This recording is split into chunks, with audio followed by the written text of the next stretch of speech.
Who remembers Tomb Raider 1, the first incredible adventure of the instantly iconic Lara Croft? If you played this game as a kid, you probably remember climbing around destroyed temples, shooting wolves as they chased you through the jungle. You probably remember how anxiety-inducing the open water swimming bits were, and you definitely remember the T-Rex.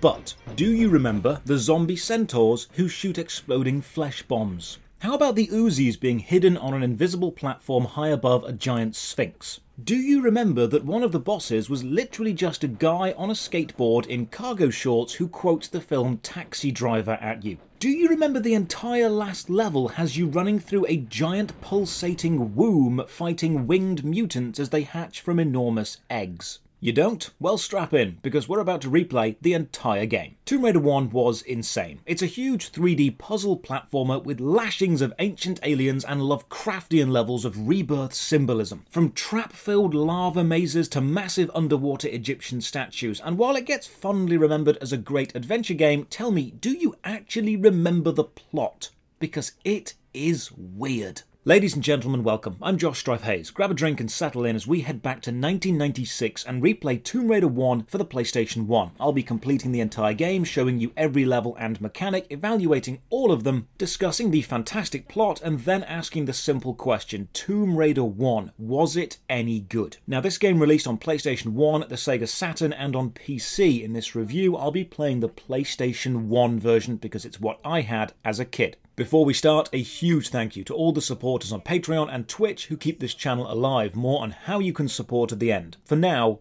let's begin. Tomb Raider was the creation of Core Design Studios. Now, Core Design had a long and somewhat successful history of developing games for the Amiga and Atari, but they didn't have a mainstream hit yet. So when the PlayStation 1 came along, they struck gold twice. In 1996, they released the 3D platformer Tomb Raider, and then 1 year later, in 1997, the 3D beat-em-up Fighting Force. Interesting note, Core Design Studios were based in the English city of Derby, and the Tomb Raider franchise went on to be so successful, there's a road in Derby called Lara Croft Way. Now, back in 1996, the internet wasn't as big as it is now, so even if a game did release, it didn't always get that much public attention. The best way for a developer to get their game seen was on demo discs, physical discs you used to get with gaming magazines. So in December 1996, 2 months after Tomb Raider released, it featured as a viewable but not playable gameplay trailer in official PlayStation magazine number 14. Unfortunately, Lara herself lost the cover art battle to Fargus from Pandemonium. But 1 month later, in 1997, January, Tomb Raider 1 featured as a playable demo level, with Lara taking centre stage on the demo disc box art. So let's start the game. The intro movie plays. Quick note, there's no way to re-watch this intro movie, no in-game cinematic viewer, so if you want to watch it again, you've got to start the entire game again. In 1945, a huge explosion in New Mexico unearths a cryo chamber. We can see there's a humanoid figure inside. We cut to Jacqueline Natler, a wealthy, powerful businesswoman calling up Lara Croft, a wealthy, powerful treasure hunter. Jacqueline wants to pay Lara to head to Peru and find the artifact of Qualopec, piece 1 of 3 of a powerful ancient artifact held by the 3 rulers of the city of Atlantis. The artifact itself is called the Scion. The adventure begins from the main menu, with the start game option being a passport, so you already know you're in for a globe-trotting adventure. But if you select the picture of Lara's house, you can play through one of the greatest tutorial levels ever made. Lara lives in Croft Manor. Now, in the first game, you don't learn much about her family history, but you do get to explore a very limited linear section of the manor. And this section is fully voiced remarkably well. You are shown how to run forward or turn or jump on the spot, and how to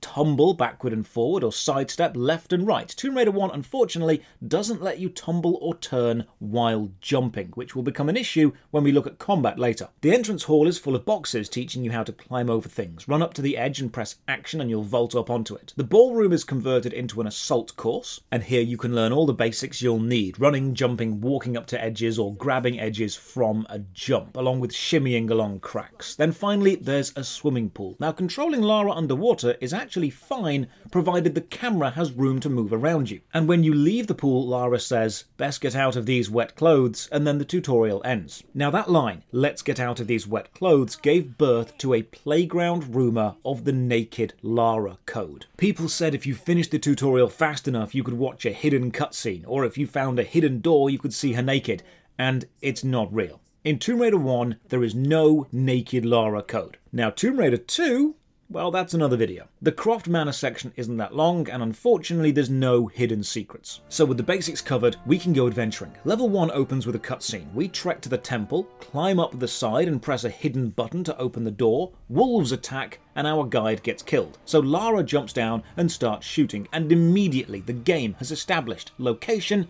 character ability, the danger level, and Lara's personality when faced with a threat. Game begins. We've got all the basics of movement, but the tutorial didn't cover guns. Pressing triangle draws your guns, holding X shoots. You've got unlimited ammunition with your basic weapons. We'll find better weapons as we go. Now, while your weapons are drawn, you can't grab onto ledges, pick things up, or interact with switches, giving the game a very explore mode or shooting mode feel. You're either doing one or the other. If you're ready to explore and climb, you're defenseless if an enemy does appear. And if you're ready to fight, you're limited in movement. And this really becomes an issue later in rooms when you need to do both. Pretty quickly, we find our first trap, darts shooting out of the wall. Your health is shown to the top right. Now, traps in Tomb Raider 1 always scared me because of their uncaring lethality. Make no mistake, this game is hard, and the final level is basically 30 minutes of the developers trying to kill you. Eventually, the camera pans to an alcove, hinting we should go this way. And it's right, you should. You can just about make the jump and pull yourself up. We'll talk about the grid layout system later. Quick note about how fantastic the climbing animations are. They have motion captured the pull yourself up movement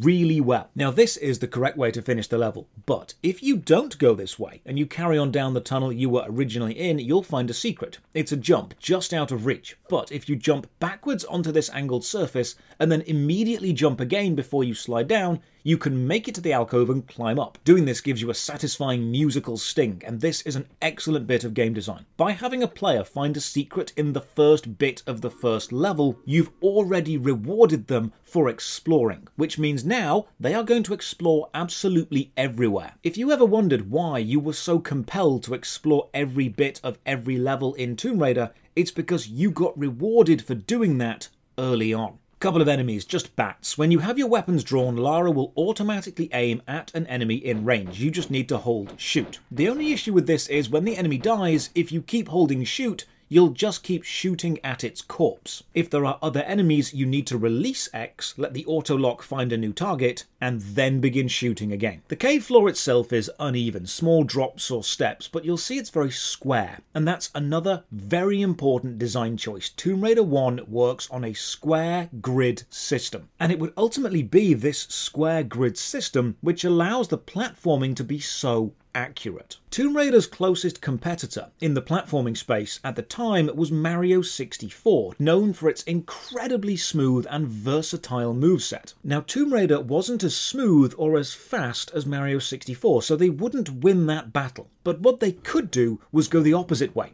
Instead of building for speed or fluidity, build for accuracy, and jumps you would feel nervous making, but know you would definitely make. With everything mapped to a preset grid, Lara's movements were always knowable and plannable. A forward jump from standing would always cover one tile. A running jump would cover two. A leap with a grab could grab the edge of a tile 3 tiles away. Pressing backwards hops you back 1 tile. A tumble would always about face you to the opposite edge of the tile you were standing on. The website Life and Times has an essay on the history of Tomb Raider, and in it has this quote: "Tomb Raider's grid was game-changing. It defined and confined the problem space for both players and developers in such a way that it became liberating." And what that means is, while there was limitation, you could build within them to its strength. As a level designer, you knew exactly how far Lara would be able to jump or grab, so you could build the grid to push that to its limit every single time, and then add in other superfluous bits of scenery or flooring. As a player, you knew the limits of movement, so you looked for ledges within reach and then chained off them to reach more. The grid method effectively created a formula for designing platforming sections, and having a formula to follow while designing anything allows complexity and large-scale levels to be built much quicker. Mario 64 had the speed and the versatility of a free-flow movement system which was responsive, but this meant it couldn't always push the player to the absolute limit because reaching that limit was never guaranteed. Tomb Raider 1 has the rigid and defined stability of the grid, which wasn't as responsive, but it could always guarantee you would just make that jump by the skin of your teeth. In most levels you'll find switches. Pulling them can open doors, change water levels, or move blocks, but you won't always know what you've changed. One rather irritating design choice is to interact with anything you must be standing directly in front of it or directly over it. If you are even slightly to the side or slightly wrongly angled, it won't work. Meaning the best way to guarantee you're in the right place to use a switch is just to run into it at full speed.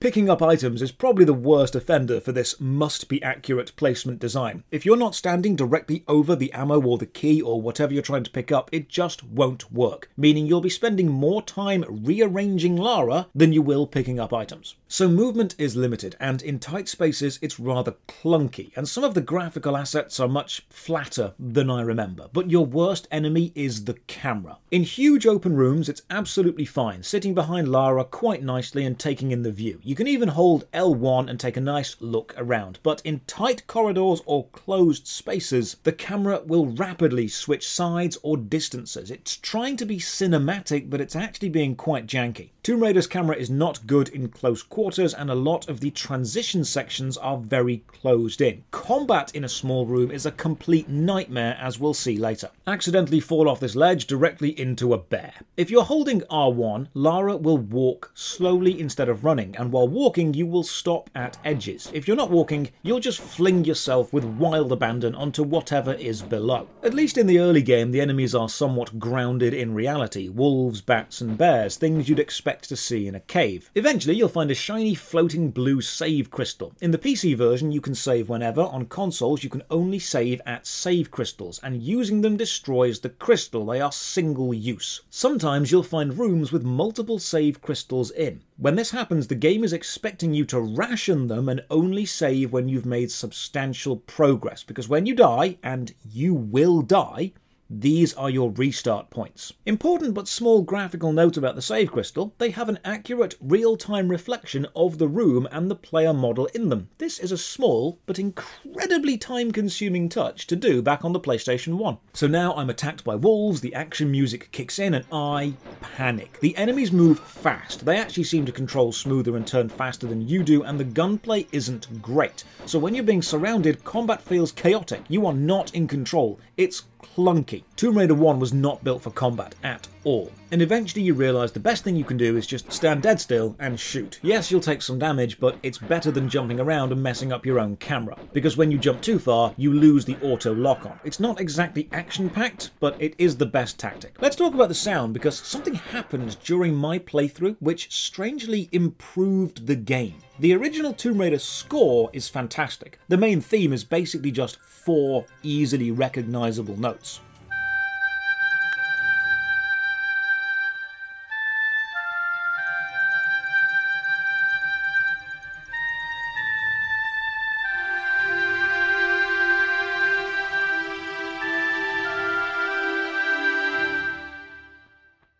So there's no question the music is epic and memorable, but I'm emulating the game for ease of capture, and the music wasn't playing. I only had gunshots, footsteps, water sounds, or action music when an enemy appeared. I had the sound effects, and it was so atmospheric.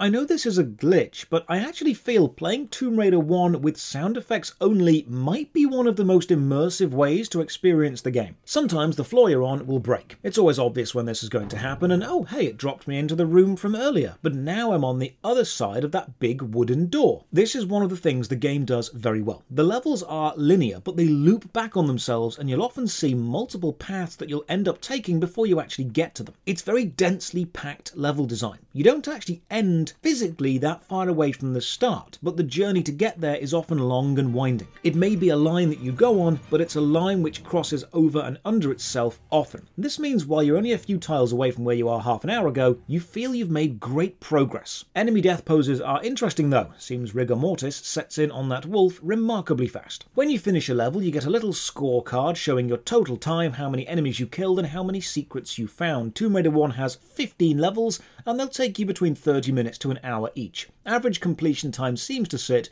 around the 10 to 15 hour mark. My playthrough took about 15 hours, but most of that time was me getting lost. Now the second level will probably be more familiar to you, because this was the level included on that PlayStation demo disc. This is also the first level with water. Honestly, Lara controls better underwater than on land. The full 3D rotation is really easy. If you run out of breath underwater, you'll begin losing health. Lose all your health and you'll die in this horrific drowning contortion. I think this brutal death animation is why I was so scared of drowning as a kid. While the levels are linear in the steps required to complete them, you can still access certain areas early. This room with dragon statues has a hidden door in it, but this won't open until I find a switch in another room later. The design runs a very fine line between freedom to explore and massive waste of time. Spending 10 seconds to swim to a room that you can't use till later is just a nice little distraction, but spending 10 minutes to climb around the edge of an entire room to reach a door at the top only to discover it's locked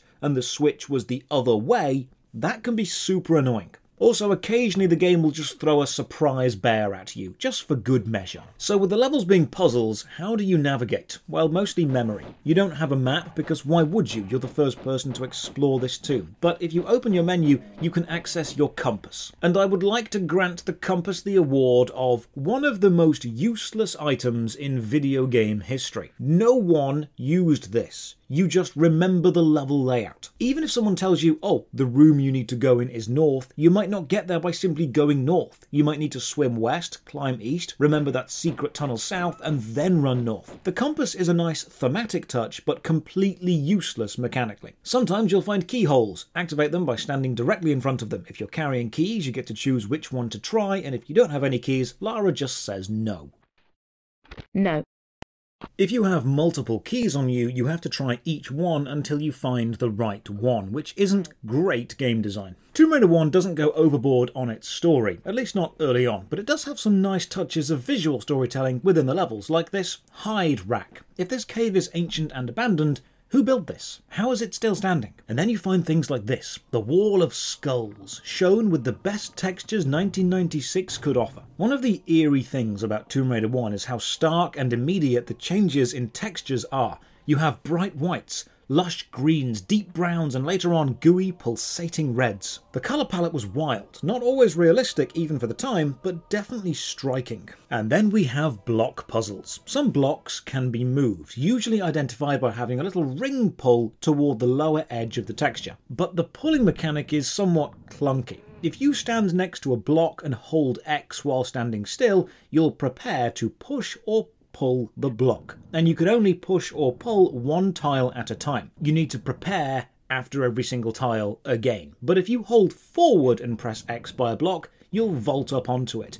You're only using forward, backward and the X keys, but the order you use them changes the interaction with the block. So often you'll end up vaulting onto a block when you meant to push it. Sometimes you'll find what looks like treasure, but it's not actually treasure. It's a key for a strange keyhole. There are no hidden treasures in this game. Everything you pick up ends being usable in some way. Some switches are underwater, but they're different to the land ones. These levers are only found underwater, and using them makes Lara brace herself and pull back on them. You will never find a lever-style switch above water. And even if you find a regular switch underwater, it means eventually you'll drain the water, because you cannot activate regular switches if you're underwater. This secret room has some Magnum ammo in it. Now, we won't find the Magnums until a lot later on, but it's always worth carrying the ammo because you don't have any weight restrictions. And now for another gripe. Exploring the levels for the first time is fun, and finding the solutions to the puzzles for the first time is fun. But getting lost is not fun, and you will get lost a lot, especially with the similar textures for walls and corners, meaning that you'll miss turns and crawl spaces. You'll walk right past potential drops and you'll assume something is a dead end when there's actually a key hidden just out of sight. In fact, the just out of sight trick is used so often for items or passages, you'll be looking over your shoulder or checking every single corner every single time. Eventually you'll start to find the actual ruins, the tombs, and the lost cities, and the fantastical places you'd expect from a fantastical adventure game, and the environments are brilliant. As you explore more, the game starts to really play with the vertical design space. Falling in Tomb Raider is dangerous. If you land on water, you are fine. If you don't, well, you crumple to the floor in a mangled heap. No fanfare, no music, just the snap of bones, the squelch of flesh, and then the camera lingers on your dead, crumpled body for an uncomfortable amount of time before asking you if you want to reload. So when you're traversing the ledges up a tall room, you know every jump is a potential death, and if you step onto a slightly too-angled surface, you'll slide down and die. Tomb Raider 1 combines verticality and lethality very well. You know you need to go up, but it's not a relaxing experience to actually go up. So enemies kill you and falls kill you. You know what else kills you? Basically everything. This blade, touching it drains your health at an alarming rate, so timing your dodges and jumps begins to matter. Look at this fake out. It's a lever next to a door, so what will pulling the lever do? I assume open the door, but nope, it's a trapdoor. And from this moment on, I never trust levers again. At least in the early game, bears will become your worst enemy. Next level, we begin underwater. We're quickly swept down through a raging current and thrown into a room with so many wolves. Group fights in small spaces are not this game's best bit. They are more frustrating than they are fun. Now, the textures of Tomb Raider 1, the browns and pixely greys, can sometimes act as unintentional camouflage, hiding paths or openings. If this were Uncharted, you'd have a red through line or highlight or accent colour to draw the eye and help guide the player to keep up the pace the designers were going for. But in Tomb Raider 1, there's no help, no visual clues, no rays of light or camera pulls after the first level. You're left to just explore every surface and hope you find an entrance that you missed. The developers weren't really bothered about pacing this game. It's not about keeping up a continuous playstyle, it's about solving the puzzle. And now, probably the most memorable early game moment. This lost city. As you run into the open valley, two raptors attack you. Now this part was originally meant to be set outside, and the sky was meant to be blue, but graphical limitations meant they had to keep it black, and honestly, the thought of this being a hidden city inside a cave is actually much cooler than this being open to the sky. And then, this moment. Cliffs to either side frame your vision to the centre, you run forward,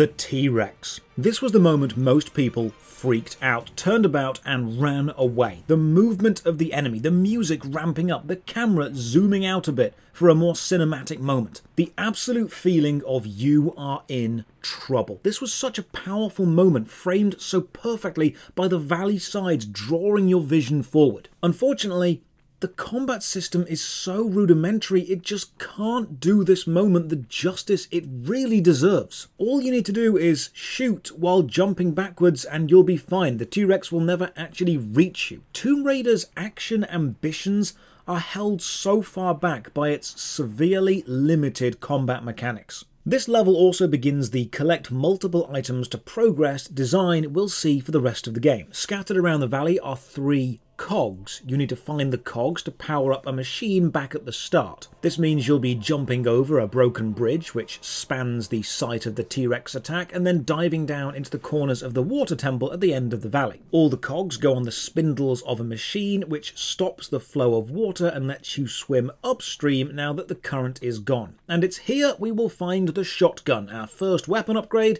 and much more powerful than the pistols. Quick note about Lara's signature hairstyle, the ponytail, or the braid in Tomb Raider 1. Lara's hair doesn't move freely or flow accurately because making it do so was far too processor intensive to make it work on PC. Remember, the game released on home PCs at the time as well as consoles. Reports from the early development test levels, videos of which can still be found, show Lara with a moving hair asset, but it was so complex to program and render in real time, it caused an immense amount of lag. It ended up being more trouble than it was worth. So now I've stopped the water, but what has that actually done? There are many moments in Tomb Raider 1 where you'll know you've done something, but you're not sure how it's helped you. I find a med kit hiding behind this hanging ledge and then just leap back into the main pool of water, trying to find where I can go now. Oh, if you leap from a high enough fall, Lara will scream on the way down. Ah, right, stopping the flow of water opens a hidden passage behind a waterfall that was never mentioned before. Of course, it's so obvious. And now you'll meet the most dangerous enemy in the game, the thing that will kill you more than anything else. The boulder.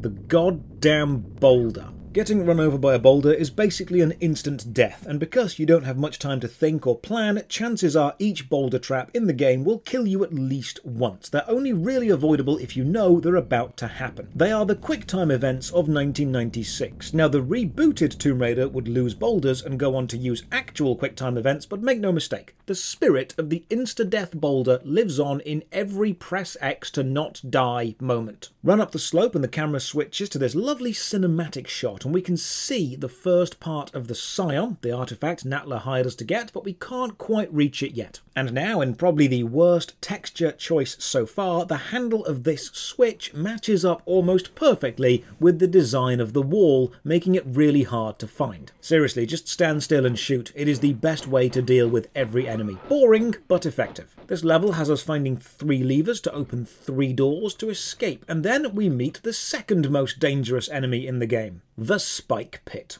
Falling into a spike pit is game over. They are hidden, they are lethal, they are scary, because look at them, brilliantly white with bloody crusts. As a kid, these terrified me.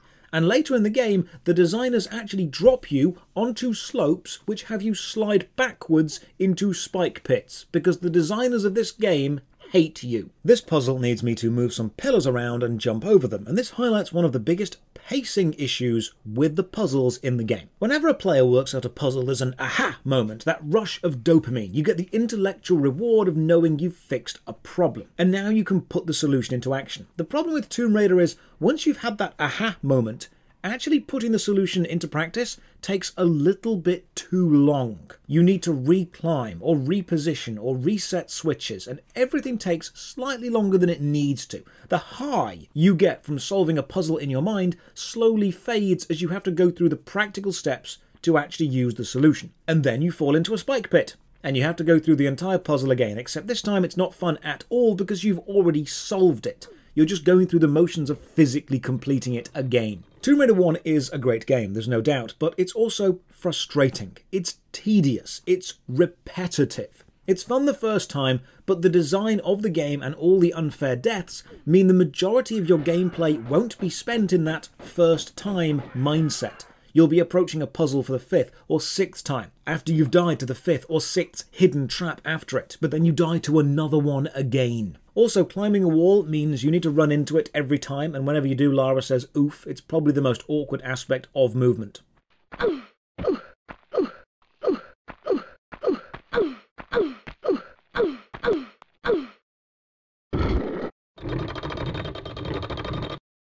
Finally access the throne room, and my guns auto-aim at one of the mummies. So I'm thinking, is this an enemy? I walk closer and it lunges at me. Shocking, yes, but it would have been more effective had my guns not auto-aimed at it and warned me. Grab the first part of the Scion, the temple begins to crumble, and we run away. Then some other dude shows up and begins shooting at us, one of Natla's hired goons. This just shows how dull the combat is. What the game expects you to do is run around and jump and hide and shoot back, but you can just open your inventory and use a med pack, either small for half health or large for full health, in the middle of combat, and it's an instant heal, so every fight is just tank damage while shooting and healing. The dude dies when we get a cutscene. We decide to double-cross Natla because, well, she did just try to kill us. Now, Lara can't just take the stairs, so we get the most over-the-top entrance to a level I've ever seen.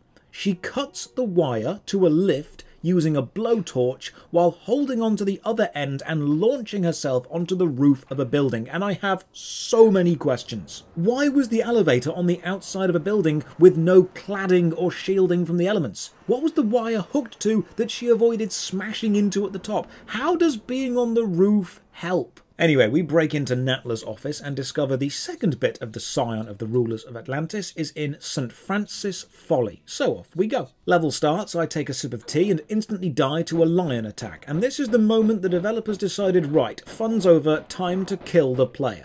The Lost City vibe has been replaced with sand and ancient Egyptian stuff, and the wolves are replaced with apes, which are much, much tougher and now a recurring enemy with very strange programming. Every now and again, this dude will show up and shoot you. Now, you can't kill him, but what you can do is shoot him until he runs off camera and despawns. But he will only despawn when you can't see him. So if you keep following him, he never goes away. It's also a shame that some of the coolest movement mechanics, the triple jump off various sloped surfaces, is only used to find secrets and not actually needed to finish the game, meaning most people won't experience how cool it feels to do this. Okay, I have jumped up to the top of a secret area and I found some ammo, and oh look, there's a weak crumbling floor over there.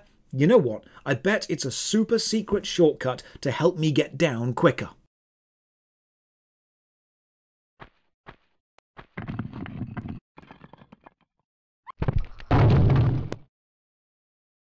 Turns out it was not a shortcut, it was death. In modern game design, once the player has made it to the end of a puzzle, there's usually a quick shortcut to get back to the start, so they don't just need to do the same puzzle in reverse. But not in Tomb Raider. If you spend your time climbing up to get somewhere, you need to spend your time climbing down to get back. When you're in the water, there's no combat, and there's no underwater weapon in Tomb Raider 1, which becomes a bit of an issue because now the game introduces giant crocodiles, and you are completely at their mercy, and the relaxed underwater swimming sections now become swim faster, get the hell out of the water. Nowhere is safe anymore. Eventually you find a switch which drains the water. On one hand, great, I can progress, on the other hand, I know this means I now need to fight the crocodile. Welcome to the first of many tall vertical rooms with multiple paths leading away into standalone puzzles which all reward one part of an item needed back in the main room. So let's do this. There are 4 keys needed for a door on the ground floor, and each key is on a level of this giant climbable room through a door labelled with an ancient god's name. Find the levers in the central column to open the 4 doors, and then let's go and get them. Atlas door first. I'm expecting some kind of Boulder puzzle because of the famous Atlas holding the world image, and I was right, and I managed to dodge this first time. Drop into a pit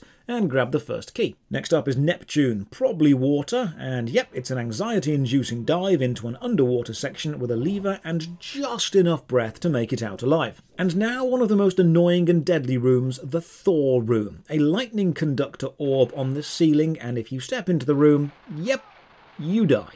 The secret to getting past this lightning ball is to run around the edge and just kinda hope for the best, really. Why is that tile different? I wonder what happens if I stand on it. Oh, of course. I die. Probably my own fault. I didn't look up and see the giant hammer aiming at that exact spot. So stand on the spot, lure the hammer to swing down, dodge at the last moment, get the blocks it drops, and climb on those to get the key. Then I leave the giant hammer room and I die to the lightning again. I actually hate the amount of instant deaths in this game. The Damocles door has swords hanging ominously in the air. And to be honest with you, I only remember the Sword of Damocles from that song in the Rocky Horror Picture Show. So I grab the key and I'm thinking, right, I bet when I walk under a sword it's going to fall on me, but it seems no, it's worse. They home in on you and kill you.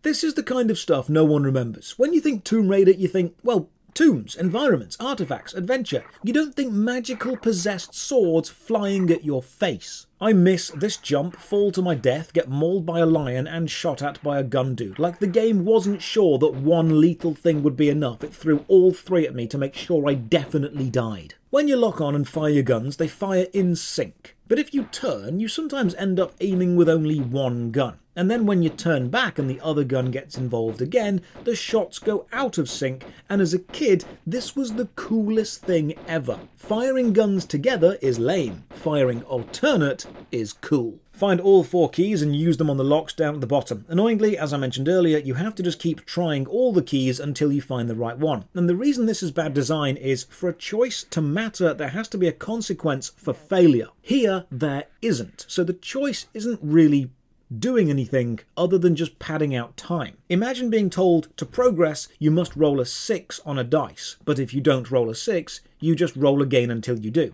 It's not gameplay, it's just time consuming. One of the best elements of Tomb Raider 1 is the sense of loneliness and isolation. This is a giant untouched temple. You are exploring it, and you do feel very alone, but it's not oppressive loneliness. It's not unhappy. It's not hopeless. It's a lingering sense of potential, of discovery. You are enough. You will succeed. You just have to figure out how. Tomb Raider 1 is fantastic at making you feel worthy of the challenge in front of you. By now, though, the designers are using even more tricks to obscure the way forward. This jump, grab, and shimmy over a pit isn't telegraphed in any way. In some cases, they use textures to actively hide the correct route. This is where the game stops feeling Lara against Hidden City and becomes player against designer. Finishing a level is not just taking Lara on the correct path, it's beating someone who wanted you to fail. Whenever you walk into a large open room, there's an immense sense of scale, and this is helped by the limited render distance of the PlayStation 1. If you could see all of this room, it wouldn't feel as foreboding. But the fact the distance trails off into black gives it a real sense of unexplored depth, of secrets waiting to be found. They've used the limitations of the hardware to actually enhance the feeling of discovery. And just as I am waxing poetical and admiring the beauty of the scenery, I find a hidden hole and land on a spike pit. Thanks, developers. Take on 3 lions at once, have to keep jumping to avoid being killed, but you can't tumble in the air, that's in Tomb Raider 2, so my auto lock-on keeps not helping me. This is the first puzzle that needs really tight timings. Opening doors and throwing switches before the previous have locked. This actually gets me into the pit I fell into earlier, but now I'm much less dead. When you start climbing, you're not always sure of your route. You just hope to kind of find it as you go along. And even if it's not always the way the developers intended, you can usually use the grid system to kind of improvise your way across. In Uncharted, you always know you're going exactly the way the developers intended you to go. In Tomb Raider, you know that you're starting in the right place and finishing in the right place, but your route, well, that's kind of chaotic. And if it works, maybe they didn't mean it to work. Maybe you made it work. This level has 4 corner rooms with 4 doors and switches to open them all, and activating a switch shows you a door that's open but doesn't explain where. So this level is mostly running to and from places, and when you do find the right path, a gate will close behind you, a boulder will fall down, and you'll die because you weren't expecting it. Then I do one of the worst things you can do with a puzzle game. I take a break. And when I come back, I cannot remember how the level is laid out. Tomb Raider 1 kind of needs you to finish each level in one sitting, because saving mid-level and returning a few hours or a few days later is the perfect way to completely forget where you were meant to be going. Finishing a level without getting all the secrets is another burden you're going to have to live with, because sometimes you'll throw a switch or trigger a boulder which will actually permanently block off a secret, and the only way to get it is to restart the entire level. The next level has us opening up doors by looking at the patterns of symbols above them and then throwing 5 switches in order in a central room to open them one at a time. See, I told you the central room with puzzles to the side would happen again. So while I'm running around, let's just talk about Lara Croft, because Tomb Raider launched the character to almost instant stardom, and she became a gaming icon and an international sex symbol. She was gracing the covers of magazines worldwide. She actually holds the record for character that has appeared on the most game magazine covers ever. Lara would also be the first virtual character to appear on the cover of British magazine The Face, showing just how much of a cultural impact Tomb Raider had on the world. Tomb Raider may have just been a game, but Lara Croft was a celebrity in her own right. Here's one of the coolest deaths in any video game ever. Eventually you will discover a hidden garden, and through a hole in the wall, the feet of a giant statue of King Midas, famous for turning anything he touched to gold. And on the floor, you'll see the statue's hand. Of course, you're going to jump on the hand, and when you do,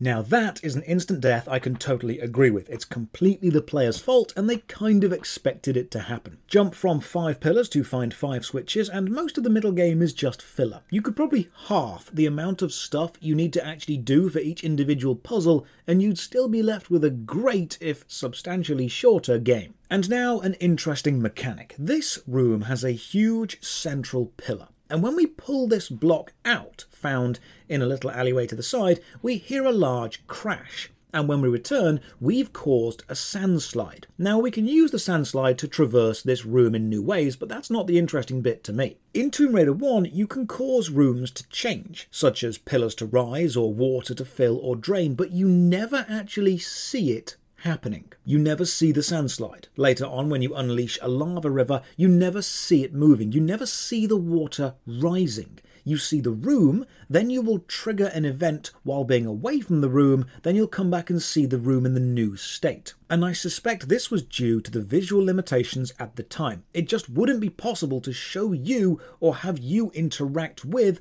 real-time environmental changes. The only time you actually do see moving scenery is the Boulder and the last 2 levels when you are chased by lava. But touching these kill you, which makes me think the only way they could program real-time movement, such as the boulders or the lava, is by making the asset lethal. Because trying to program climbing onto a moving object or having objects based around a grid pattern move would be way too complex for the memory limitations of the time. The levels are slowly increasing in complexity and scale, and while this is fun the first time you see it, what it really means is when you fail a jump or a puzzle or you fall down to the floor or the water, you've got an even longer run to get back. This level also has a lot more combat, and most of it's in very tight spaces. At this point, combat is just a med kit check. If you have enough, you will win. The overarching puzzle in this level is to find 3 lead bars scattered around and put them into 3 slots in a central room to open the final door. The lead bars are also hidden in the strangest of places. It's on this roof. Why is it on the roof? This is video game logic. There is no in-universe reason a lead bar would ever randomly end up here. And now for one of the most time-consuming puzzles so far, jumping over these flaming pillars. There's a simple premise. A few pillars over some water. The water is filled with rats, but we can quickly fix that. Now, walking up to the first pillar stops the flames, but it only stops them for a very brief time. And up until this point, you've had time to plan your jumps slowly. If you do that here, you die. The only way to make this puzzle is to run full speed and jump from pillar to pillar without stopping. And if you do happen to be set on fire, you have to jump into the water or you'll die. I actually lost track of how many tries this took me, because you don't always jump when you press jump. Even with the game world divided into tiles, you only jump every third of a tile, and you don't always land perfectly on a tile within a third. So often you'll press jump, but you'll run off the end of a tile before your jump starts. And finally, I'm able to grab all 3 lead bars and take them to the Midas Statue. This is the only time in the game you actually have to do something like this. You have to stand by an interactive object, open your menu, and use an item from your menu manually. Everything else in the game that's interactable, like a lock or a door, will open your menu automatically when you try and interact with it, but here you've got to do it for yourself, and nowhere teaches you or tells you to do this. If you were a kid, chances are this puzzle would stump you for quite a while. 3 gold bars made and put into place, and now we slide to the end of the level, and from a cramped prison start to a glorious open platforming room. The first moment of seeing a new level is just such a feeling of excitement mixed with trepidation. You know it's going to be difficult, but it's going to be worth it. There's also a lever above me, and I know that levers are underwater only, so I know we're going to be messing with water levels in this level. This is also the first time you're given multiple save crystals in one room. Ration them. The platforming in this level is absolutely, undeniably enjoyable, and then unfortunately, you have gunfights like this.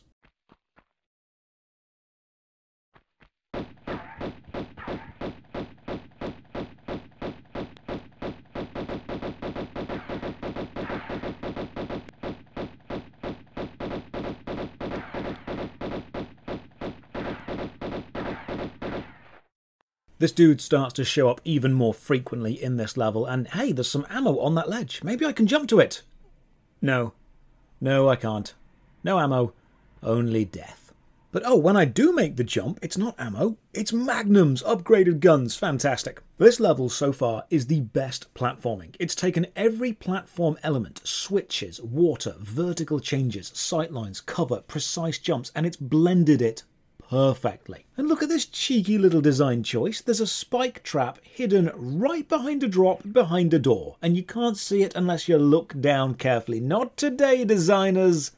Not today. Flipping this lever fills the main room with water, but again, just like the sand, you don't see this happen. There is an immense sense of wonder, seeing a level you know now full of water. New paths open up and new enemies appear. It's like the water temple from Ocarina of Time, but not absolutely infuriating. Some hidden keys open the door to this ominous-looking arena, and now the first trick lever. Up until now, every lever was essential to finishing a level. This, however, is just a trap.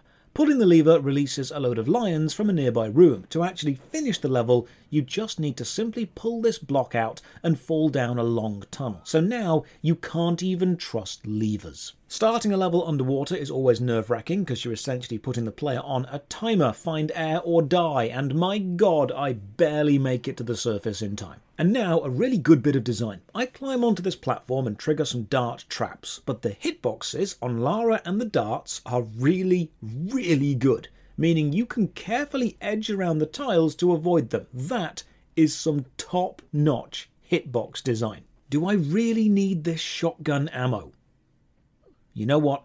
I can probably do without it. New trap, angry spike doors. Man, these things just sound annoyed, and you've got a split second to dodge through them before losing half your health. It seems the difficulty is somewhat ramped up. Suddenly traps are appearing a lot more, and there's a lot more med kits in this level, which isn't a great sign. Here's a bad bit of coding. You have to grab this crack in the wall and shimmy across to pull yourself up, but if the door is closed, despite having room to stand, you can't pull yourself up, because the game needs that door to be open to advance. Thankfully, the hitboxes are again so good, you can just about avoid being spiked if you fall right to the very side. This is the first and only time you will see a switch on a regular wall texture, not a switch background texture. Oh, random side note, I still have the Scion item on me. It's in my inventory. I can't use it, but I have it. It's a nice little useless thematic thing. It can go and hang out with the compass. Pushing blocks takes a while because it's slow and shooting is bad, so this puzzle about pushing blocks to let you shoot stuff is just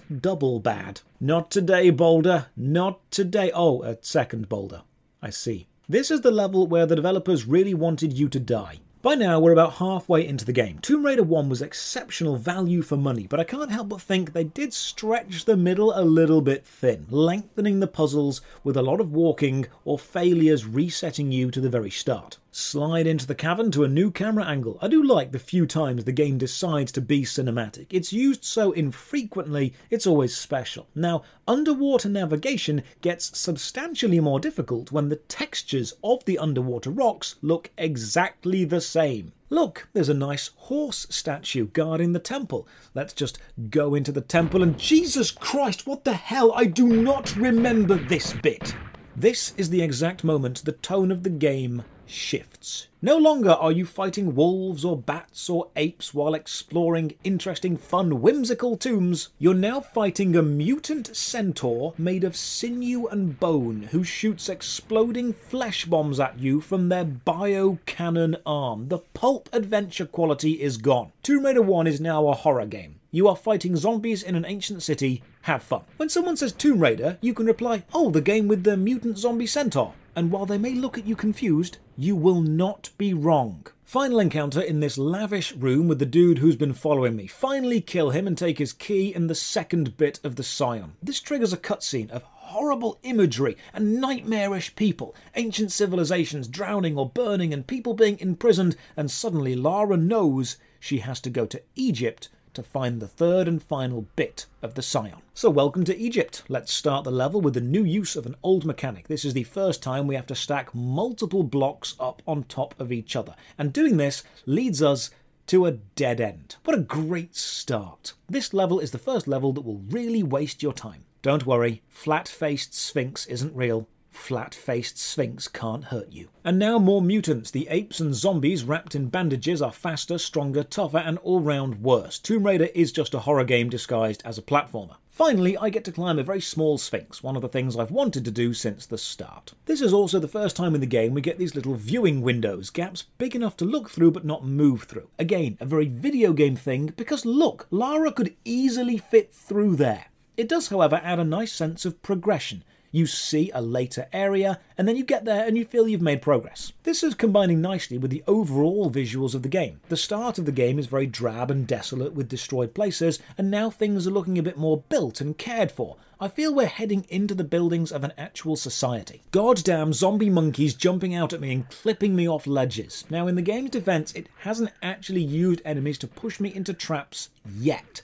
I'm betting this is another trick the devs realise they can use later. After the centaur, I just don't trust statues. This cat looks evil and I'm waiting for it to attack me. Hey, so you know how you can jump over traps if you're quick enough? Well, sometimes the game makes you slide backwards into them, so the only way you can even see them is by dying to them at least once and using trial and error to get past them the next time. Now, I really like this, but it is a shame it's not used more. This room is dark. We flip a switch, which opens a trap door in the ceiling, and now the room is filled with light, not only opening up a physical shortcut, but also changing the lighting levels. Unfortunately, this is the only time you use light as a mechanic. The game has no darkness which must be filled, no intense light which must be dulled, and there's no classic adventure light puzzles. Realistic light sources aren't really a thing in this game either. Everywhere is just kind of lit enough. Please, game, stop putting combat encounters in corridors. You do not have the combat or the camera systems to make this fun. What you do make work remarkably well, though, is a sense of familiarity and progression. I'm back in the previous room, but now I'm higher up. Fantastic. More switches, more sliding, and another level goes down. This, unfortunately, is where the game begins to take padding to the extreme. From now on, every level has multiple block puzzles, meaning slow, tedious block moving, and multiple dead ends, meaning a lot of backtracking. And now the underwater bits have no visual signifiers or landmarks and a lot of dead ends with them, which makes navigation very hard, and there's even more goddamn zombie monkeys than one city should realistically have. Oh look, a gaming table. You know, I'm told the ancient Egyptians used to actually play a really dangerous card game about summoning ancient gods and monsters, and the loser would be cast to the Shadow Realm. This level is a tall vertical central room featuring a central column with 4 bridges attached to it, and each bridge gives access to a key that you needed in the previous level. So I need to activate all the bridges, get the keys, and return to where I came from. And this entire level is absolutely fantastic. This is peak Tomb Raider 1. If I had to choose a level to perfectly capture the best this game has to offer, this is it. A recognisable central room, leading to 4 self-contained sections, but activating each section flows effortlessly into the next and gives you shortcuts back to the main room. And as you collect each relic, the camera cuts to an underwater door, closed the first 3 times you see it, but when you finally get the 4th relic, it opens. Every walk into a new section of this level is a sense of, here we go again, but these rooms aren't padded out. They are dense, defined puzzles with a definite start and end and a shortcut back. This is the best level in the game. Grab all 4 relics, swim into the now open underwater doors, zoom down the tunnel with the current, put all 4 relics into this pillar, open the doors, and deeper in we go. Now this level starts with 2 even harder zombies and actually has the great touch of starting at the end. All I actually need to do is grab the scarab token from behind one of these doors and put it into the other, but to do that is going to take me quite a while. Welcome to the absolutely massive Sphinx level. Probably pushing the limits of what the PlayStation 1 could actually do. This room is huge. There is no way to see it all. The distance is just a deep black, and the Sphinx in the centre dominates the room. This is one of the most memorable levels. Unfortunately, we don't get to marvel at the Sphinx for long as we begin the arduous task of navigating the edge of the room to get to the scarab token. If this were Uncharted or Mirror's Edge, there would be a red guiding line to follow, but it's Tomb Raider 1, so there's a load of similar looking square pillars that you might or might not need to jump to. If you said to the Tomb Raider 1 development team,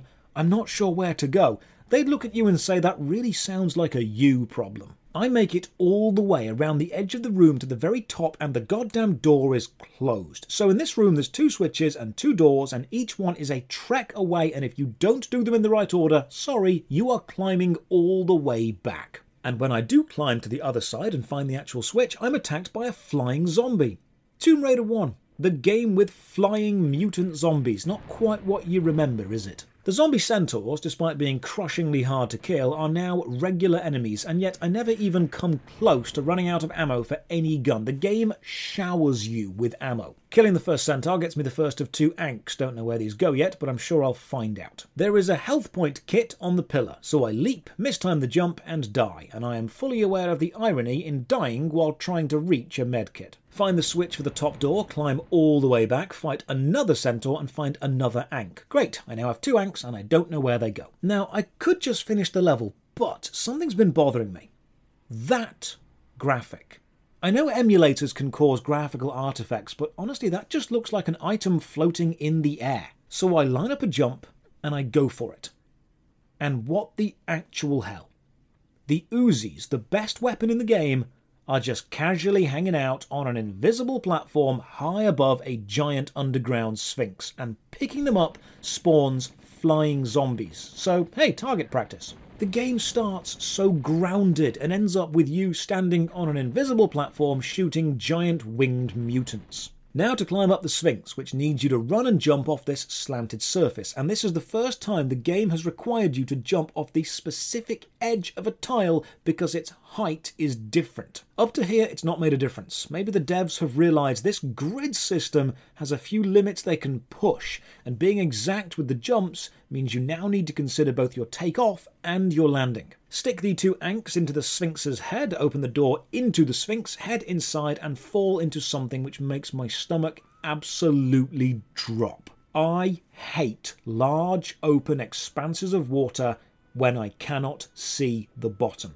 because massive sea creatures terrify me. Falling into this absolutely enormous open cavern with 2 giant underwater statues and the water dropping into blackness is equal parts awe-inspiring because of the scale and stomach-churningly terrifying because of the potential of what I can't see. The only thing keeping me feeling somewhat safe is knowing that the PlayStation 1 probably couldn't render a massive sea creature. This is the true epic scale of Tomb Raider 1, swimming all the way down into the hidden tunnel at the base of one of these statues, pulling a lever and being dragged with the current all the way to the top of the other, and then having to climb your way down to pull another switch. These set pieces and adventure moments are the lifeblood of the series. This actually loops us back round to the very start of the level where we take on 2 powered up zombies and a centaur. Then we unlock the inner burial chamber, slide down and take the final third of the Scion. Cue cutscene. It seems Atla has found us and her thugs grab us and she steals the completed Scion of Atlantis from us. So to avoid being shot,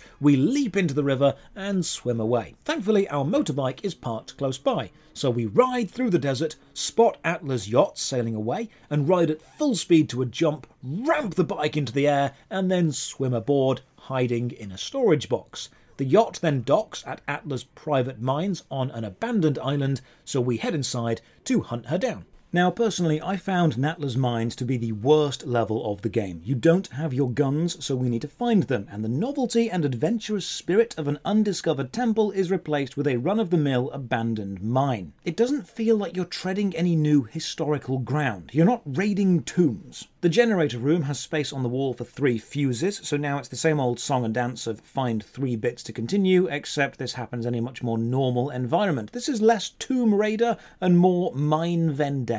The roof of this small building crumbles away and this switch activates the boat, making it drift a little, so now we can use that as a platform to reach a different room, and the adventure just doesn't feel as intense here. One of the fuses is in a room with an enemy, and we have no weapons, so we need to run, but this does actually highlight a great bit of design. When you are defenseless, you are not worried about switching to gun stance, so you're focused on exploration and outsmarting. The combat is so terrible, taking it away actually makes you feel vulnerable in a good way. One enemy is out there. He's strong, he's capable, he's fast, but we can use our superior movement to win. Unfortunately, my superior movement results in me running directly into lava, so I guess I've still got a way to go. Now for a really bad bit of design. Most doors are shut, and activating a switch opens them, but sometimes, and this took me ages to discover, they'll open if you just walk up to them. I didn't go this way. I spent ages looking for everywhere else because I assumed this door was locked. Now we need to race a boulder to reach a passage, and if we're not quick enough, you have to loop back round and try again, and the boulder resets when you do. And this is maybe the least realistic bit of the game. Look, I can go with the zombie centaurs and the flying mutants, because yes, they're fantastical,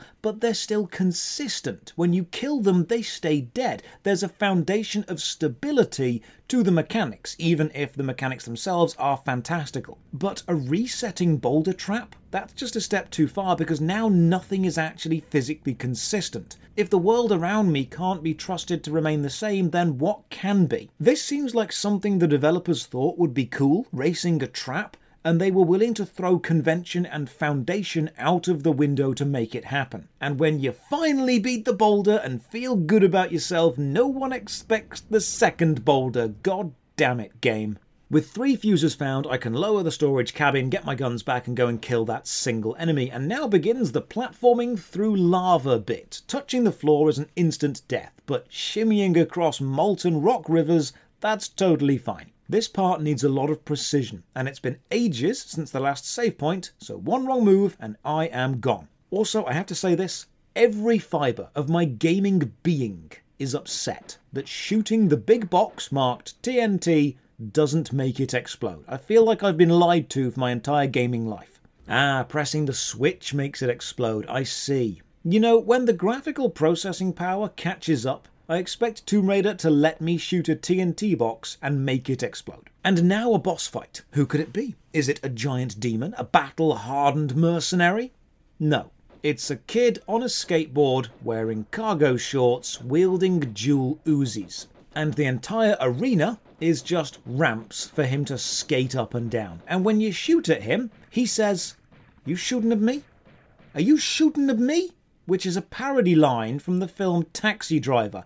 Who thought this was an appropriate boss? Who designed this? Kill the boss, and this looks like a boulder trap. 3 lanes coming toward me. Yep, I was right to dodge one boulder, and I even dodged the second boulder. I am a boulder dodging master. And then, god damn it game, no one expects the third boulder. And now the worst platforming bit so far. A very tight 3D sandstone maze. Every wall the same texture, super easy to get turned around in, and there's blocks you need to push or pull to unlock or block paths as you go, and it's all closed in so the camera doesn't know what to do. And there's a pressure pad at the end which keeps closing the door, meaning you need to loop back on yourself to make progress. Look game, I can see what you were trying to do with this level, but you do not have the camera control to make this section work. Finally, another boss arena. Such a grand arena, such potential, and yet this is what it always devolves to. How anticlimactic. What the developers probably envisioned was the player running around, dodging, rolling, grabbing ammunition, reloading, but you don't actually need to do any of that, so there's no incentive to do it. Seriously, jumping up the giant gold inner pyramid to find the key to unlock it was more fun than killing the boss, and with this inner pyramid finally unlocked, we can dive into whatever Atla has discovered in her mines. A short cutscene shows Atla placing the completed Scion artifact onto a magical plinth, and the final part of the game begins. It seems that inside of the hidden pyramid is a giant fleshy womb, full of giant eggs being fed by tubes which burst into mutant zombies when we get close. You know, when you think of Tomb Raider, you don't tend to think of shooting your way through a multi-floor pulsating alien gestation chamber, and yet that is exactly what the final part of the game is. This part of the game has you fighting with zombies and the camera in equal measure. Both of them seem to want you to fail. We have everything thrown at us here. Enemies knock you off ledges into lava, underwater switches lead to timed jumping puzzles, needing strange takeoff and landing angles, but honestly, this whole place feels like a crazy nightmare DLC. This does not feel connected to the game I was playing an hour ago. The atmosphere is so stunningly different. Another room of 4 switches opening 4 doors leading to the spawning of 4 enemies, and then a corridor of sinew and flesh pulsing. Everyone remembers the T-Rex. No one remembers this. Oh good, another magically looped resetting boulder trap. Some developer really liked the idea of this mechanic, so running back through this series of one-way doors resets it. You know, this was the hardest part of the game, but I have the least to say. because it's not hard in any novel way. It's just a collection of all the tricks they've used before, cranked up to 11. You've got precision jumps, enemies jumping out of nowhere, spike traps, boulders, crumbling floors, swinging blades. This is basically a greatest hits of insta-death mechanics. And then they take the vertical design to its absolute limit. This room is massive, and you are so high up you cannot even see the bottom few floors. This is also the only time we see the environment move while we are in it. Admire the lava graphics. Gonna be honest, it's not great, but it's probably the best they could manage at the time, and now I completely understand why they didn't want you to see anything move. It's because if you did, it would look terrible. Darts leading to a slam door, leading to a boulder. How is this fair? There is no way you'd know how to survive this unless you were psychic. Look, this throne room has a switch, which drops you backwards into a pit, which slides you into a spike trap. They knew exactly what they were doing when they built this level. They were killing the player. That's what they were doing. And now one of the coolest encounters. This room has 2 powerful zombies and 1 really strange zombie. I shoot at it, and as I do, I stop shooting it and I look, and it's me. This is one of the weirdest puzzles. You need to kill your zombie doppelganger, and they mirror your movements. The room is also a giant reflection of itself. If you look, you'll see the ledge that you fell in from has a duplicate on the other side. So we need to find a way to make our doppelganger run into something dangerous on one side that's not there on the other.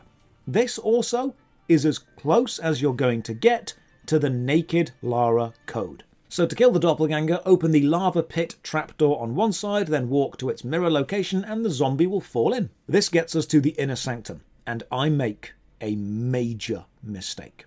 There are 2 switches on very tight timers on the opposite ends of the room. You have to open the doors, lower the bridge, and then run. And here, I mess up. I run across the bridge, and then I stop and wait on the bridge. But I've been writing, so the timer has been running down. And then in my haste, I've used the emulator's save state feature. And I have saved exactly when the bridge has just opened. Meaning I have soft-locked myself into a death loop. And I've not been using the in-game save crystals because I've been using the emulator's save states. God damn it. You know what? I guess this serves me right. This means I am forced to endure what millions of gamers in the 90s were forced to endure.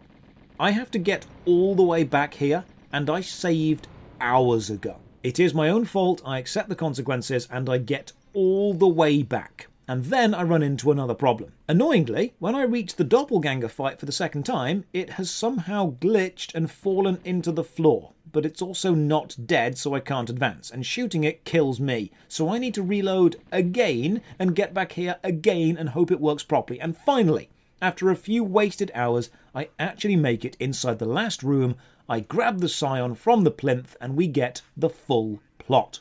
Natla was one of the 3 leaders of Atlantis. She saw the other 2 as weak, so she used her share of power to create a huge mutant, rapidly evolving human army in a giant gestation temple, and then attempted to invade the world. She actually caused the catastrophes we saw in the flashback. The other 2 leaders then used their power to lock her away in a cryo chamber, and the explosion at the start of the game unearthed her. She then spent years building up a mining empire just to excavate the original Atlantean tomb again, and hired Lara to find the 3 pieces of the scion so she could reactivate her mutant-making machine. Her and Lara talk. Lara goes to shoot the scion to stop its mutating powers, and Natla leaps in the way and plummets down to her doom, and we are knocked to the final platform for the pinnacle of Atlantean mutation. We fight a giant mutated torso.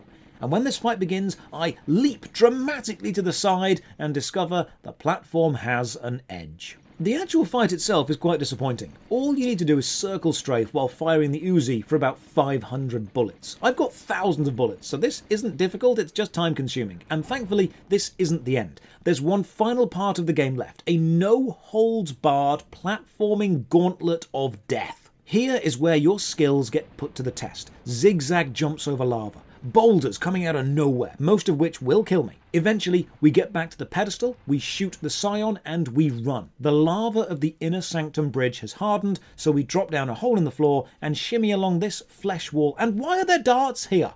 What would they be shooting at? What are they protecting? This makes no sense. You've just put darts here to annoy the player, and you can't time your shimmy to avoid, so you have to tank the damage. And when you finally get to the end, you drop down, you are sliding backwards into the insta-death lava. The only way to survive this is to have already died to it once and know that it's coming. Oh, you are having a laugh game.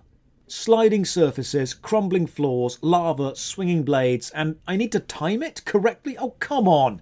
Oh, and spike pits. That's basically every trap. All you're missing are the boulders. Oh, good, I spoke too soon. There they are. They even leave a med kit on the floor to trick you. If you stop to pick this up, you die, because there's a boulder right behind you. I completely lose track of how many times I die on this section. There's even a bit you need to run toward a boulder and drop into a pit so it passes over you. Look at this, a running leap onto a broken platform past a swinging blade leading into another instant leap into a hidden room. This is the sort of insanity the grid design allows. Eventually, we reach the final room, an open cavern with rising basalt pillars, and we fight a winged mutant Natla. She fires exploding balls of flesh at us, either in a machine gun spread or a spread of 3.